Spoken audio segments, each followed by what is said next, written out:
It started with a zzz, not a big boom or a flashy zap, just a quiet, sad little fizzle from every screen in Oakwood Elementary.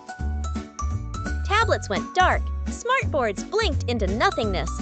Even Ms. Henderson's ancient desktop computer sighed and displayed a single grumpy word, offline. Panic, quiet, and confused rippled through the classroom. "My Roblox castle," wailed Timmy. "My cat video," sniffled Chloe. Leo just stared at his blank tablet, finger hovering over a frozen dancing banana. It was like the whole world had taken a deep breath and forgotten to breathe out. Outside, the silence was weird. No delivery drones buzzing, no self-driving cars humming. Just birdsong, suddenly loud. Then, a flicker appeared on the blank smartboard. Not a lesson plan, a face! A grumpy face with wild, staticky hair, round glasses perched on a long nose, and a frown deeper than a forgotten lunchbox. "Greetings, insignificant data dabblers." The face crackled, his voice like crumpling tinfoil. "I am Static, master of disconnect, and I have had it." The kids stared. Even Miss Henderson looked stunned. "Your constant pinging, scrolling, streaming, liking. It's noise! Hideous digital noise!" Static ranted, his image flickering like a bad signal. "You've forgotten the smell of real paper, the joy of a mud pie, the simple bliss of silence. So I, Static, have performed a great service. I've pulled the plug. The internet is broken. And it's staying that way. Enjoy the quiet." Poof! His face vanished, leaving only darkness. True silence fell. Then chaos. Kids realized, no games, no videos, no talking to grandma far away, no checking soccer scores. Leo felt a cold dread. How do we do anything? That's when Pixel Patel pushed her glasses up her nose. Pixel loved the internet, for decoding, for maps, for learning about deep-sea jellyfish. But she also knew wires. "He didn't destroy it," she declared, her voice surprisingly steady. "He just unplugged it big time, like turning off the main switch." "But where is the main switch?" asked Maya, the best puzzle solver in class. Pixel grinned. "Where all the wires go, the big box behind the library." Oakwood's main internet junction box was a mysterious, humming metal cabinet kids weren't supposed to touch. Mission, plug the plug. They were out the door in a flash. Ms. Henderson gave a surprised but encouraging nod. The town was eerie. Grown-ups stood bewildered, staring at blank phones. Cars were parked awkwardly. A cafe had a sign. "Sorry, no Wi-Fi, no coffee machine?" Behind the library, they found it, the big metal cabinet. And it wasn't just unplugged. Static had been busy.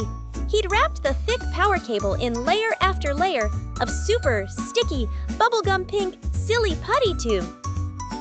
He'd glued the plug to the wall with industrial-strength glitter glue. And worst of all, he'd hung a tiny, complicated padlock made of interlocking Legos on the cabinet door. "He really hates the internet," Leo muttered, poking the glitter glue. "No problem," said Maya, her eyes sparkling. "Static thinks like a grumpy kid. We are kids." She studied the Lego lock. "It's not a real lock, it's a puzzle, like the one in the Logic game app." Her fingers flew, rearranging bricks. Click! The Lego lock fell apart. Timmy, notorious for having sticky fingers, literally, after the great glue stick incident, attacked the silly putty-dum. "It's just like the super sticky kind I have." He rolled it, stretched it, and peeled it away like giant pink chewing gum. The glitter glue? Chloe remembered her mom's hairdryer trick for removing stickers. She borrowed one from the flustered librarian, who was trying to use a phone book. "It's so heavy." The hot air softened the glue, and Leo carefully pried the plug free with a plastic ruler. Finally, the thick black plug lay in Pixel's hands. She took a deep breath. The whole town seemed to hold its breath too. She pushed the plug firmly into the waiting socket.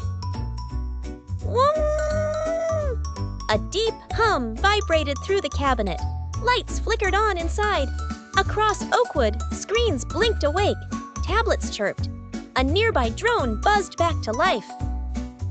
A collective cheer rose from the streets. Back in class, the smartboard flickered. Static's furious face appeared. "No, my beautiful silence! You meddlesome!" But Pixel stepped forward, holding up her hamster, Sir Nibbles, who usually starred in her unboxing videos. "Mr. Static?" she said calmly. "The internet isn't just noise. It's how I see pictures of my cousins in Japan. It's how Leo learns dinosaur facts. It's how Miss Henderson finds cool science experiments. It's connection." Static blinked.